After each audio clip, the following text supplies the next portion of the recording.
Невъобразима красота. Вдъхновяваща интрига.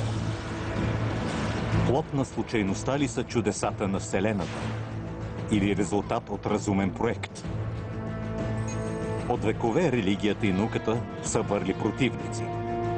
Днес науката търси нашия създател.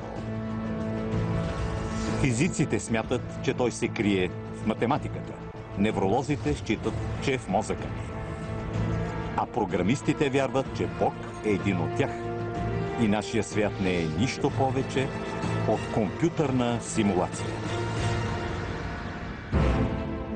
В червеевата дупка с Морган Фриман. Пространство, време, живот. Тайните на космоса през червеевата дупка.